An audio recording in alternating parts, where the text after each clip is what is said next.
Assalamualaikum dan hai semua. Welcome to Nas Winchester. Nas nak ucapkan ribuan terima kasih kepada semua yang telah hadir ke Premier Seram Kliwon pada malam ini, dan Nas nak juga ucapkan ribuan terima kasih kepada semua yang telah menyokong Nas Winchester daripada dulu sehinggalah sekarang. You guys are the best. Semoga korang semua dimurahkan rezeki dan juga dimudahkan segala urusan. Yeah. Jadi untuk Seram Kliwon pada malam ni kan, Nas ada dikirimkan satu kisah tentang seorang bekas guru yang telah pergi untuk kem Bina Semangat bersama dengan para guru lain daripada negeri-negeri lain juga guys. Dan kisah ini berlaku di negeri Kedah, di mana dia telah menemui satu penemuan yang agak misteri dan juga yang menyeramkan yang masih lagi menakutkan beliau sehinggalah sekarang guys. Memang best cerita ni. Kalau jadi dekat aku, memang pisang cerita dia guys. Okay, jadi tanpa masa lagi, kita teruskan dengan Seram Kliwon. Let's go. Yeah.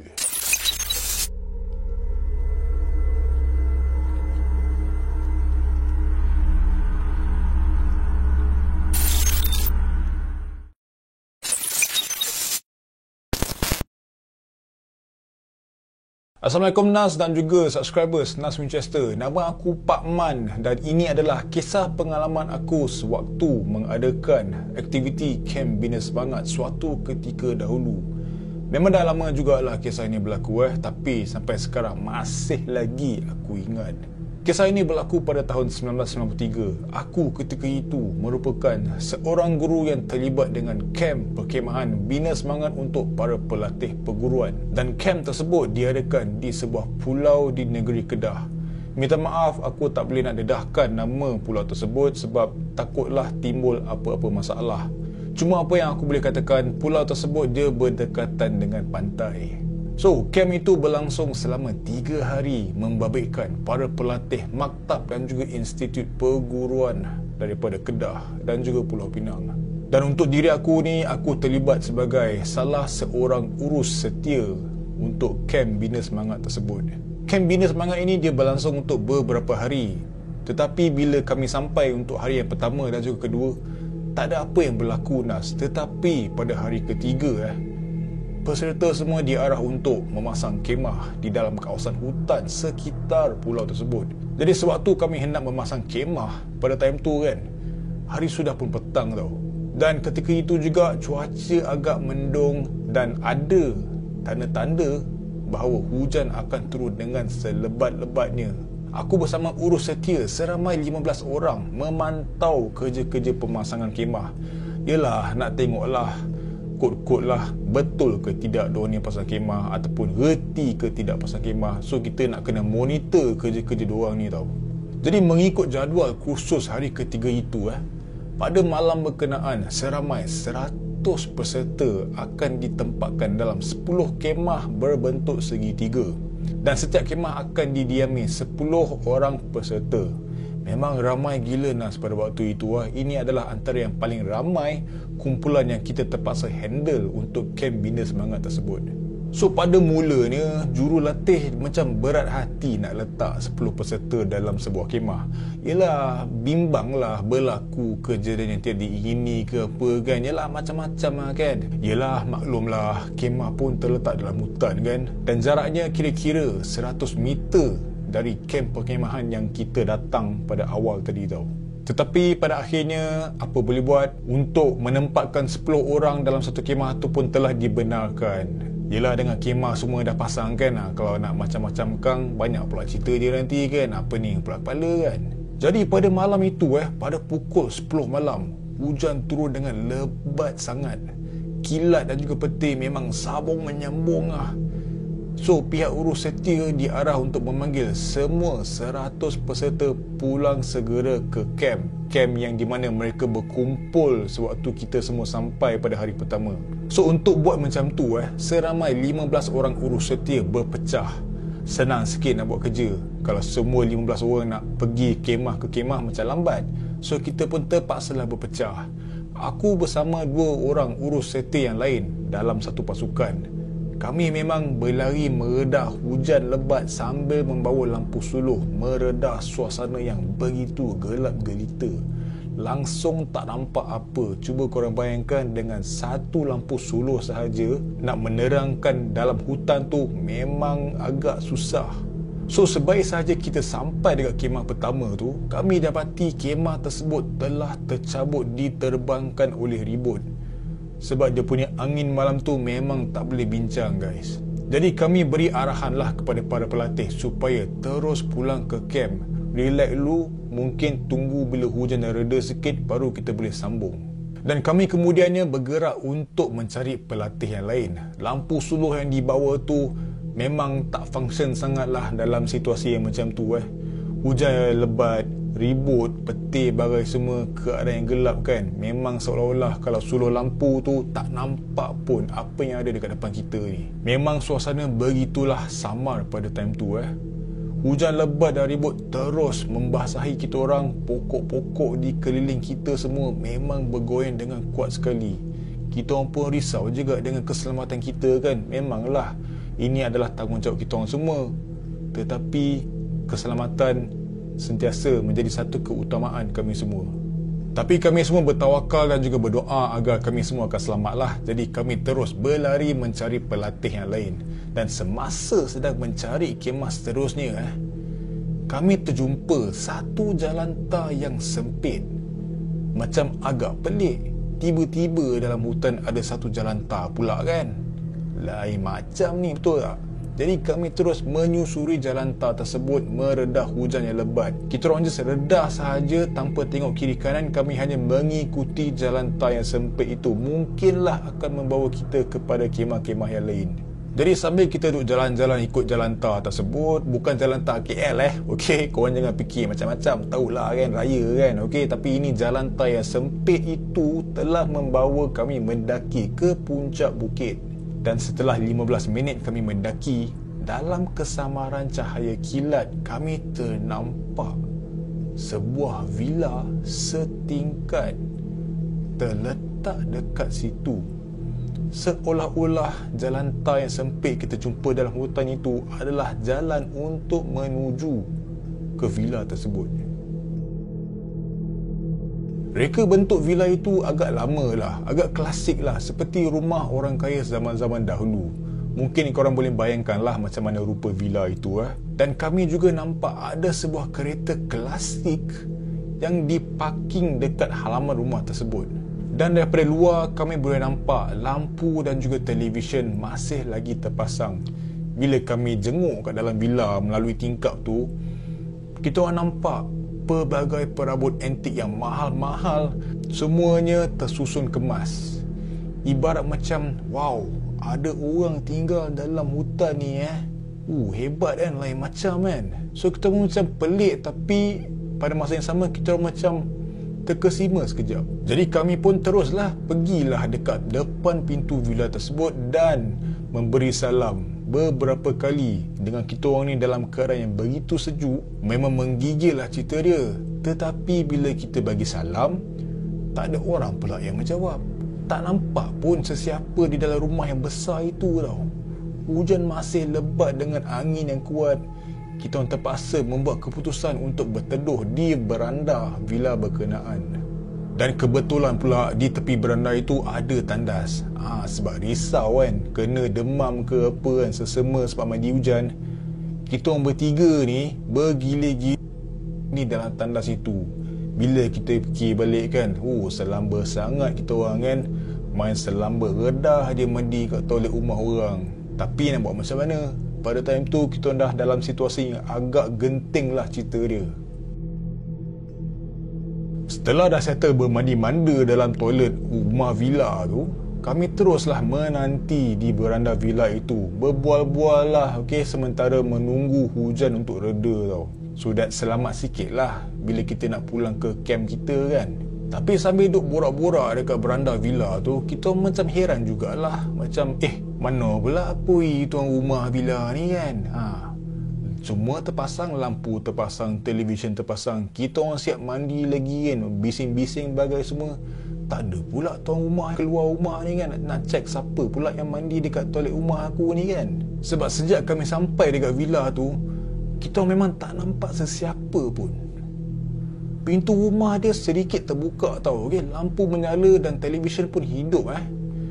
Anehnya, kita tak nampak sesiapa pun di kawasan rumah tersebut.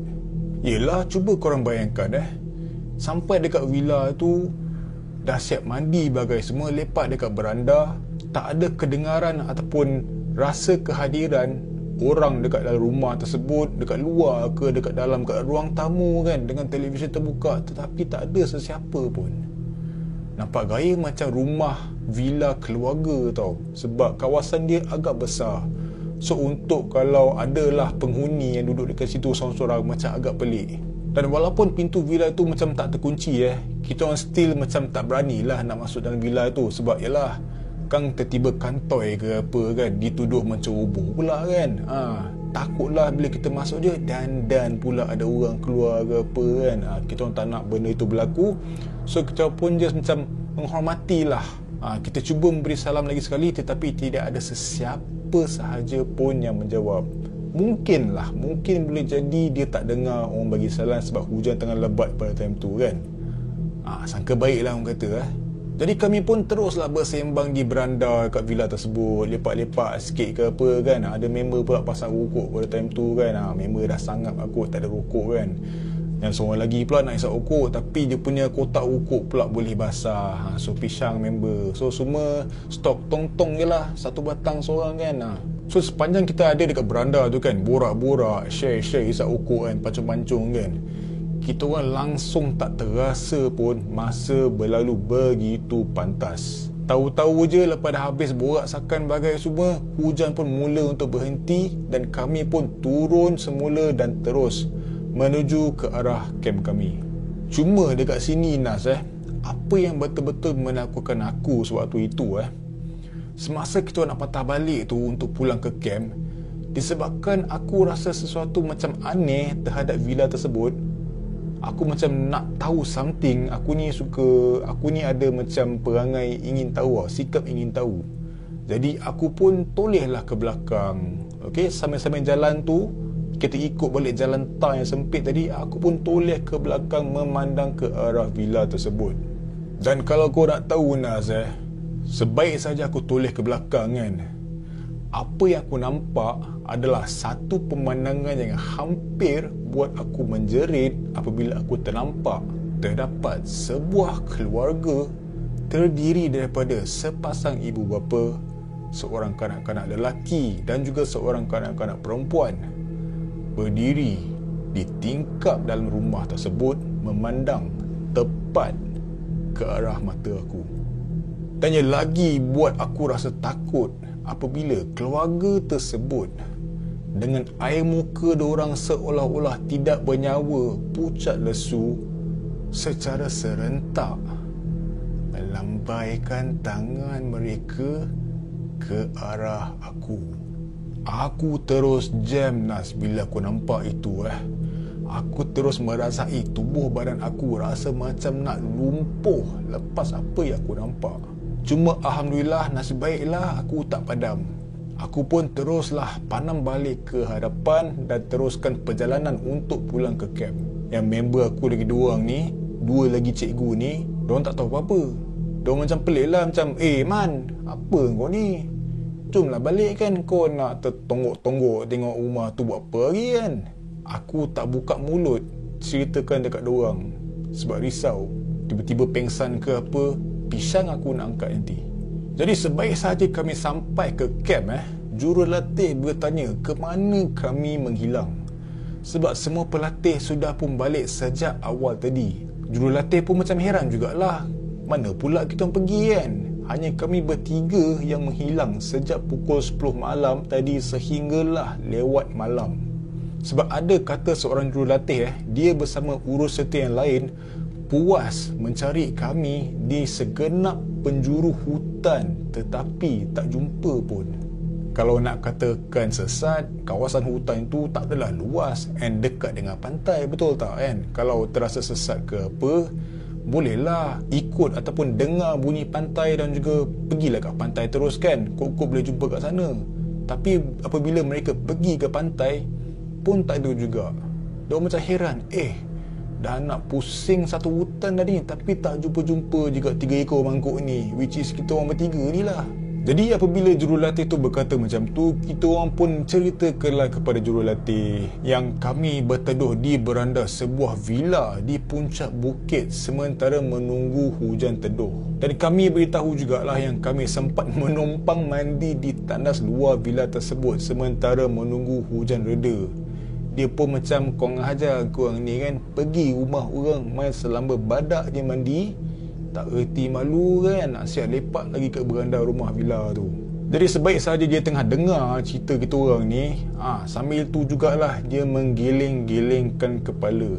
Sebabnya dia terkejut besar apabila mendengar cerita kami ni. Dia memberitahu yang bukan sembarangan orang boleh jumpa villa berkenaan. Dan dia juga memberitahu villa itu wujud sejak zaman kolonial dan sekarang hanya tinggal sisa runtuhan sahaja.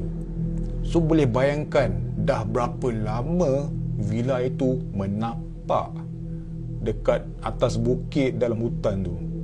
Korang nak tahu tak, villa tu dah tak wujud lagi seperti yang korang nampak tu. Itulah kata jurulatih kami kepada kami pada ketika itu. Bila aku dengar macam tu, aku memang terkejut besar gila Nas. Okey, tambah pula bila jurulatih kami itu memberitahu bahawa selepas ditinggalkan British, villa itu tidak diduduki sesiapa lagi hingga akhirnya menjadi usang dan hanya tinggal sisa-sisa runtuhan. Tapi sebaliknya, apa yang kita nampak tu, rumah tu elok je, siap ada kereta klasik baik, televisyen masih on, lampu masih on, and tandas itu yang kita mandi tu kan, memang pisang mat pada time tu. So bila dengar macam tu kan oleh jurulatih kita orang tu, aku rasa kecek perut gila dah. Okay, seram pula rasanya. Jurulatih kami tu memang orang lama dekat kawasan itu, so sudah tentulah dia lebih tahu tentang kisah villa tersebut. Habis tu, villa siapa yang kita orang tumpang berteduh sebentar tadi kan? Dan air apa yang kami mandi di tandas villa itu? Adakah itu sebuah tandas? Jam. Memang naik bulu roma kami bertiga bila memikirkan semula keanehan tersebut.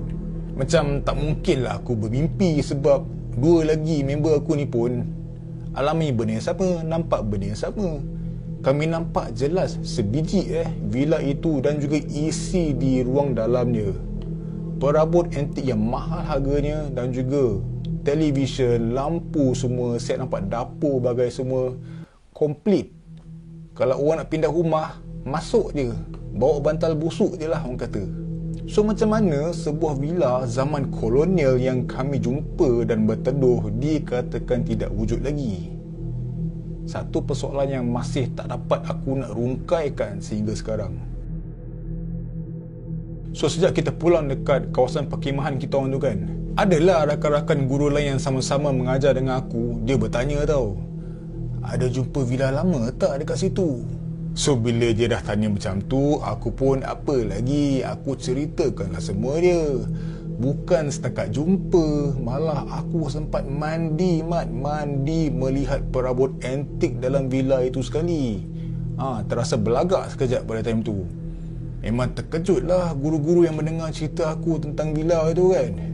Dan mereka juga berkata bukan senang untuk orang boleh melihat kewujudan villa lama tersebut. Dan selepas kejadian aneh itu, aku tidak lagi pergi ke kawasan pulau tersebut tau. Okey, aku juga tidak pergi lagi ke lokasi villa itu untuk melihat adakah benar villa itu hanya tinggal sisa runtuhan seperti yang diceritakan oleh jurulatih kita orang pada time tu. Memang satu misteri Nas. Dan setahun selepas itu aku dapat tahu ada seorang pelatih telah menemui ajal semasa menjalani kursus Bina Semangat. Dan sejak itu perkhemahan Bina Semangat dihentikan dan juga telah diganti dengan kursus perguruan pendidikan luar. Dan walaupun dah lama kisah itu berlaku tapi sampai sekarang aku masih tertanya-tanya tentang misteri villa yang tersergam di puncak bukit tersebut. Masih jelas dalam ingatan aku, Nas, bagaimana kereta klasik yang aku nampak tu elok diparking di kawasan halaman rumah tersebut. Susunan perabot antik dia, lampu yang terpasang dan juga TV yang masih terpasang, tetapi tidak ada seorang pun yang ada di dalam rumah tersebut. Itu adalah apa yang kami ternampak, tetapi aku nampak benda ataupun entiti yang lain di mana dua orang member aku ni tak nampak. Adakah itu cuma halusinasi aku? Kalau nak kata aku termimpi pun, takkanlah dua lagi member aku tu pun nampak benda yang sama kan? Takkan kita tiga-tiga ada mimpi yang sama? Macam wow, gempak gila kan kalau boleh mimpi macam tu kan? Ataupun adakah sesiapa yang lain juga pernah nampak kewujudan villa lama tersebut? Dan yang paling misteri je, Nas, siapakah keluarga yang aku nampak yang duk melambai tangan dekat aku pada malam tu?